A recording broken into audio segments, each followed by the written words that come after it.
But think about a time in your life where you've painted yourself into a corner and you had no other choice but to change. And you said, this is it. I don't care how I feel, body.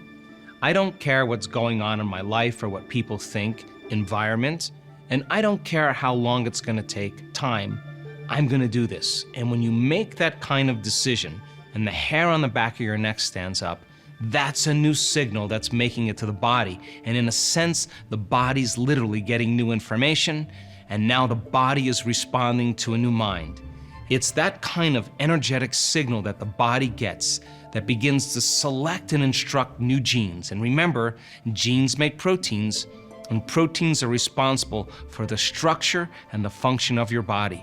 And the expression of proteins then is the expression of life. So then in order for you to literally move your body out of the past into the present, you're going to have to change your energy. And I can tell you from doing this for so many years, I now know that nobody changes until they change their energy. And when they change their energy, they change their life. So then, how then do we get thought to begin to influence our body? Really simple. You will only accept, believe, and surrender to the thoughts equal to your emotional state. And you will not accept, believe, and surrender to any thoughts that are not equal to your emotional state. Here's an example. A person gets a diagnosis. The diagnosis is cancer. The diagnosis is rheumatoid arthritis. The diagnosis is multiple sclerosis. The moment that person gets the diagnosis, the moment they get the news and how the doctor delivers it, you can agree with me, they have some type of internal change. They're feeling an emotion like fear. They're feeling an emotion like pain.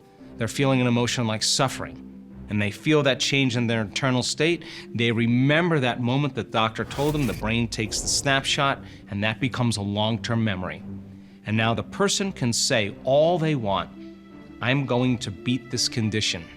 But if they're still living by that emotion, and they're saying, I'm getting stronger every day, I'm getting stronger every day, and the body's feeling fear, the body's feeling sadness or pain, the body's feeling discouraged, that thought will never make it to the body, never pass the brainstem. And they can say that affirmation over and over again. So then it makes sense then that if you begin to change your emotional state, and instead of surrendering to fear, start surrendering to love or gratitude. And think about the emotional signature of gratitude. Something is happening to you, or you are receiving something. So this signature emotionally is the perfect state of receiving. So if a person is feeling fear, they cannot accept, believe, and surrender to any thought that's not consistent with the feeling of fear. It never makes it to their body. Change their state from fear to gratitude and have that person open their heart and, in spite of the news, begin to change their internal state. If they're in a state of gratitude and they're in a state of receiving, they will accept, believe, and surrender to the thoughts equal to that emotional state, and they'll begin to program their autonomic nervous system into a whole new destiny. Here's an example. We had a woman come to one of our follow-ups for the weekend, and she was scheduled for surgery. And she had a car accident, and she could never get away from the debilitating pain.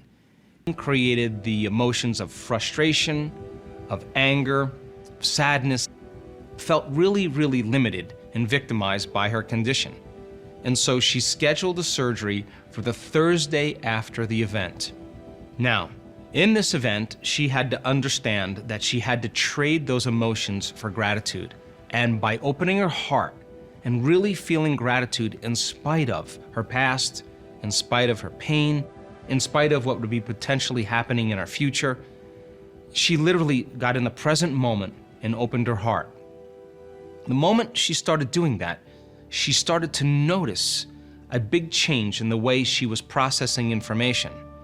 In that moment, she felt a significant change in the heat running down her spine, and by the time that meditation was over, she had absolutely no pain in her body. Now, The way she came to that event was she couldn't even sit up in the chair. She was having such extreme spasms.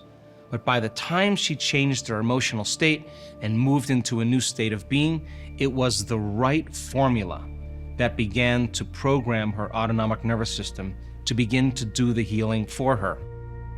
If you ask her who did the healing, she'll tell you it wasn't me that did it. It was some intelligence that's greater than me that did the healing for me. I just got out of the way. And she moved from one state of being into another state of being.